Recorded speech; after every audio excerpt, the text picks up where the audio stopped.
Krishna Krishna Hare Hare Hare Rama Rama Rama Hare Hare Hare Krishna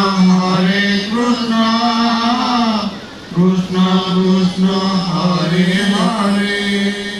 ইতিমধ্যে ବୋଲାରାମ ଜଗନ୍ନାଥ ମନ୍ଦିରରେ 3 ଦିନିଆ ଜଗନ୍ନାଥ କଥାମୃତ ଉଦ୍ଯାପିତ। ଭକ୍ତଙ୍କୁ ଭାଗବତ ପ୍ରଦାନ ଓ ଜଗନ୍ନାଥ ସେବା ପାଇଁ ଆହ୍ୱାନ।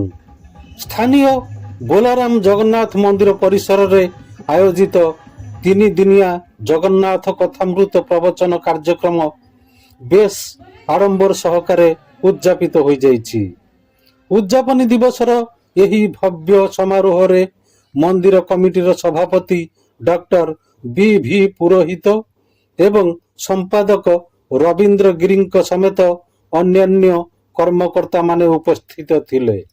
ଏହି ଅବସରରେ ଓଡ଼ିଶାର ଶ୍ରୀ ଜଗନ୍ନାଥ ସଂସ୍କୃତି ପ୍ରଚାର ସଂସ୍ଥାନ ଇଣ୍ଡିଆରୁ ଆସିଥିବା ସଭାପତି ଡକ୍ଟର ନାରାୟଣ ମହାପାତ୍ର, ସୁରେଶ କୁମାର ମିଶ୍ର, ଭାରତୀ ଭୂଷଣ ପଟ୍ଟନାୟକ, ତ୍ରିଲୋଚନ ନାୟକ, ବିଜୟ ମୋହନ ପଣ୍ଡା, ଅକ୍ଷୟ କୁମାର ସାହୁ ଏବଂ ଶ୍ରୀନିବାସ ରାଓଙ୍କୁ ମନ୍ଦିର ପ୍ରଶାସନ ତରଫରୁ ଉତ୍ତରୀୟ ପ୍ରଦାନ କରାଯାଇ ସମ୍ବର୍ଦ୍ଧିତ କରାଯାଇଥିଲା।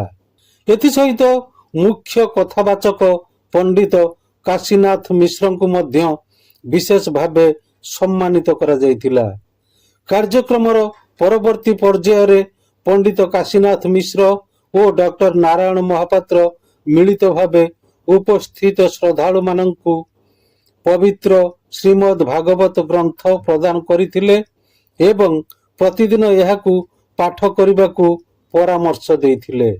ପ୍ରବକ୍ତା ପଣ୍ଡିତ ଶ୍ରୀ ମିଶ୍ର ନିଜ ଅମୃତମୟ ପ୍ରବଚନରେ ସମସ୍ତଙ୍କୁ ଏକତ୍ରିତ ହୋଇ ମହାପ୍ରଭୁ ଶ୍ରୀ ଜଗନ୍ନାଥଙ୍କ ସେବା କାର୍ଯ୍ୟରେ ବ୍ରତୀ ହେବାକୁ ଆହ୍ୱାନ ଦେଇଥିଲେ।